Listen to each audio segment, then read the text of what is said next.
Hi everyone and welcome to module 7 of this Django course. In this module we'll be fleshing out the users app like we were in the last module, but we'll be now adding some meat to the bones for the account page.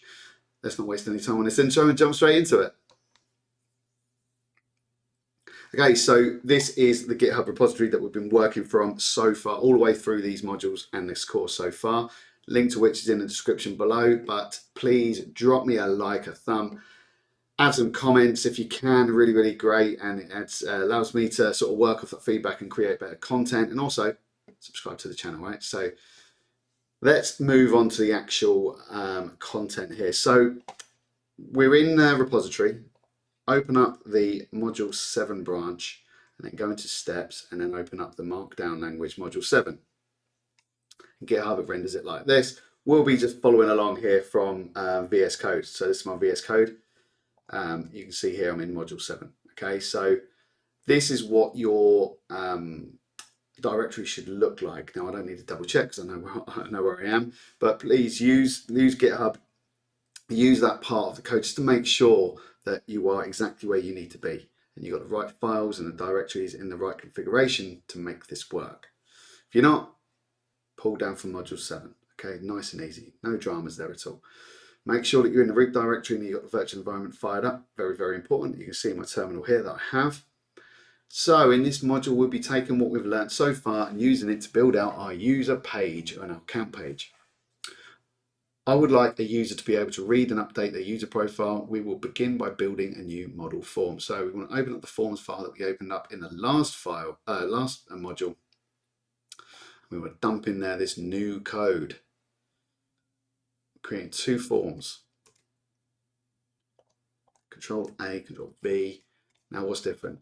We've got this here. So we're bringing in the countries list that we put together for this here. So remember, it was a list of it's a tuple that contains tuples for choices. So you can use this in a model as a choices option, and you can use it in forms as choices and select inputs. So no dramas there on a user form, no dramas on all form, no changes at all. The only difference is we've created a user profile form here and a user alteration form. So the user profile form has fields here so a user can add a telephone, they can add an address line, town, county, postcode, country. We've got 2 in there. There we go. Just be careful of that when you're pulling it down. We are only bringing in country, so I've only taken notice of the second one. Sort of that's why I've overlooked that, because the code still works. But you can see there's character fields, and the maximum length is the same as what's in the models. Required false to all of them, so you don't need to add any type of profile. However, if you want to add, let's say, just a town, you can. Okay, they're all text inputs, apart from this one. This is a select. So this is a select input. This will be a drop down with some options, right? And the choices will be the countries. Okay, so now you can actually see what's happening with this list, or sorry, this tuple of tuples, and what we're doing with it. Okay, we've then got the meta, so this is linked to the user profile, and then the fields that we're passing through are telephone address, town, county, postcode, and country. And that's all of these. Okay, so that's just a basic model form. We're linking it to the user profile. Happy days.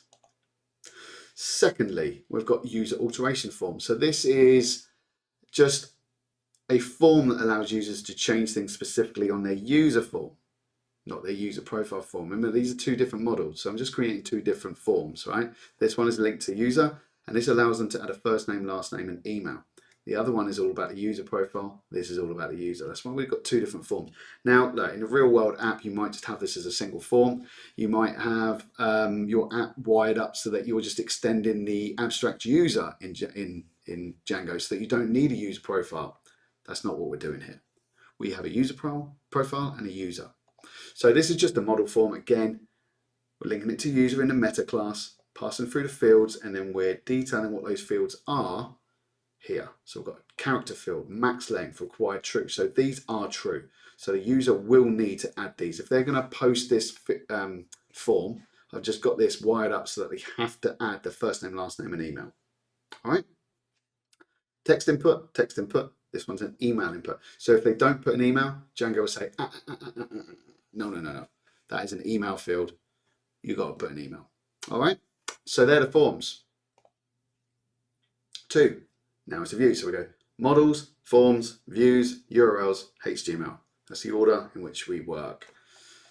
So let's take all of these views. This is a biggie. This is a biggie. We're going to views, Control A, dump that in there, and let's see what we're changing. So you can see here, we're bringing in user profile. We're not actually calling it, we could remove that. So you can see there's a slight off color on user profile. That says that we're not actually using that, so we probably don't need it, but look, I'll leave it in there for now. Method decorator is being used, so I don't know why that's blanked out, but it was being used. It's not now because we've changed the views. So we're no longer using class views, we're using function-based views. Anyway, right, let's skip through this. No change on the sign up, no change on the sign in, no change on the sign out, but we are changing the account view. So we have changed this from a class-based view to a function-based view. So therefore, we're adding the login required decorator to the top of the function. Now you can have more than one. If you had different decorators, you could just list them like this, right? Okay, one after the other, directly above the function. It's called account view. You can see we will change this. So we're no longer, and it's already, because I've got the Django extension in VS Code, is saying, no, something's wrong here. That shouldn't have an as view. Yeah, okay, just see the coloring there? If it was correct, it would be yellow, but this is why it's saying no, something's wrong.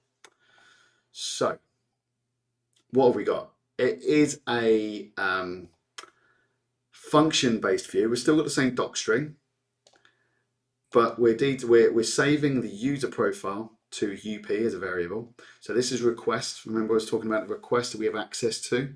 So this is the user request. So this is the authenticated user. Request.user.userProfile. Okay, so we can access the user profile because it's a one-to-one field. We can access it in that manner. We don't need to use the database API at all. You could do, but you don't need to.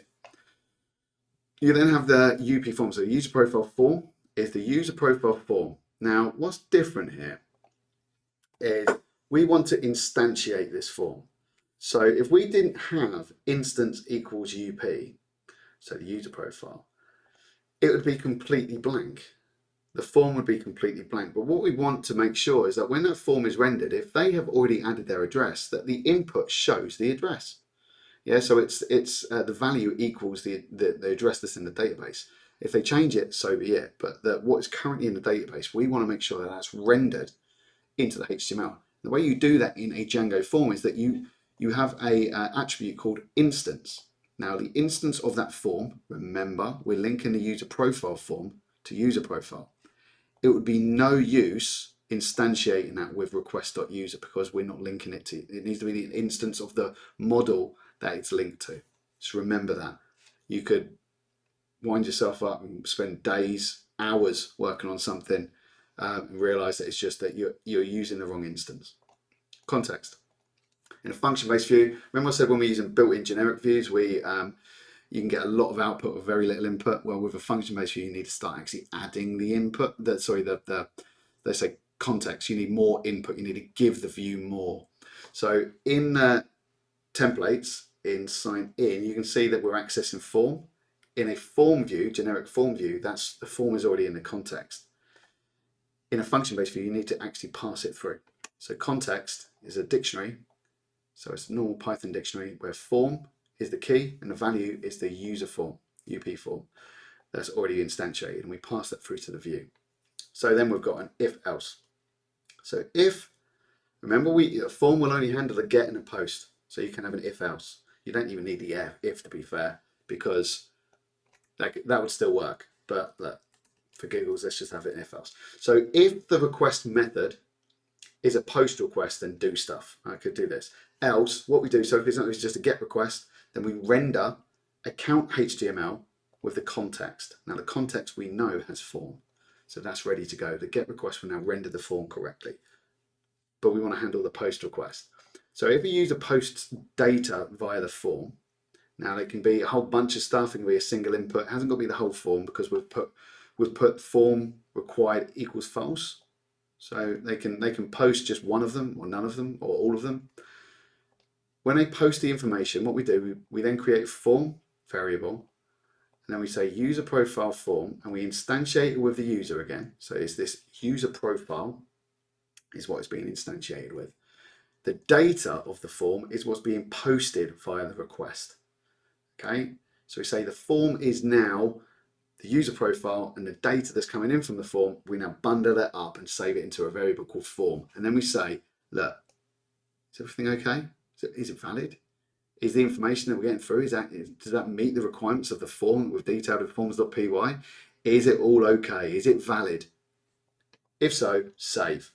Okay, just save the data and then redirect them back to accounts. Okay, we're already in accounts, technically speaking, you don't need to redirect, but we've got that in there as a return. So we're returning redirect account. So I'll just re-render the page. We're not using AJAX or anything like that. So this is a synchronous form post. So by reloading the page, the data will be new. Okay, so that is the new account page. The new info page, slightly different again. So this was basic last time. Same as the account page, we're instantiating. The only difference is we're instantiating a form with user and not user profile. Remember, this one's linked to user. There we go. Yeah, it's linked to user. So we instantiate it with the user, not the user profile. Pass it through as a form to the context. And we have a post request where we do something. And then if it's a GET request, we render the page itself with the instantiated stuff. So we want to show the first name, the last name in the email if the user has sent it. If not, it's a blank form. Does that make sense? I'll actually show you in HTML in the web page in a second. If they post the data, we create a form using the instance again and the data that comes from the post request. Check if it's valid. If it's valid, we save it and we redirect them. So it reloads. Yeah, there are views. Happy days, we now need to wire up our URLs. In fact, I don't need to copy and paste that. I know exactly what we're doing. We're just deleting this, right? So it's no longer class-based view, it's a function-based view. Technically speaking, I'd probably change this to info view and change the name in the view itself, but look, let's not do that. Let's just leave it as that. There's no dramas there. It's looking for user info view and the user info view is in the view itself. Okay, so that's the URLs. Don't need to change anything else, and that is nearly right. We're nearly there. So now visit localhost 8000. So have you got your server running? Yes, I have. Have I got incognito? Yes, I have. That's Django course. What do we want to do? And test out the new account page. Templates can now change our account page with a form. Root directory. 1 second. 1 second. Right, so template, we can now change our account template with a form. Okay, so right, let's change this with a form. That's what it's telling us to do. Sorry about that. Okay, so back into VS Code. We want, that's it, we haven't got anything in there. So accounts, we now want a form. So welcome to our account page. We've now got a form, CSRF token, form as P, and a submit button. And then you've got sign up. So we don't necessarily need that. So some of this is a hangover. I've tried to put this doc together. It's such a big task doing it. I've missed the odd little bit, but look, it still works. It just might not do anything or mean anything. Obviously, if you're signed in to the account page, why would you want to sign up, right? So that shouldn't be there. And then we've got the info page. They're just copy issues, that's all. Okay, that is good to go, I believe. 1 second. Okay, right, so we've changed everything now, so we can actually now test it. Although it isn't in the docs, at any point you can go into localhost and just have a little tinker. So I've got my server running. I'm in incognito, localhost 8000. So now, if we go sign up, that should take us to this. Okay, so we've got username, password, password 2, password 1, password 2. So let's go with Bobby.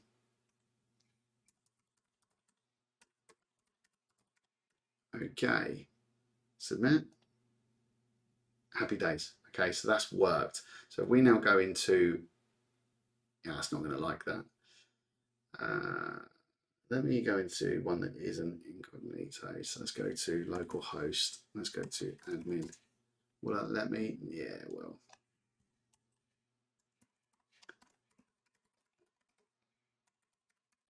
Right, so I've signed in or signed up, which in turn has signed me in an incognito browser.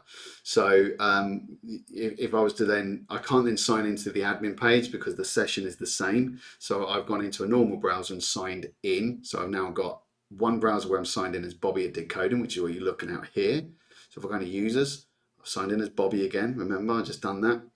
And the user profile, I should have a user profile for Bobby, but I'm signed in as Bobby at Decoding, right? So it's redirecting me to the account page. I've now got a telephone. So let's just go ahead and add, do you know what, we can do that. Why not? Submit. Did that work?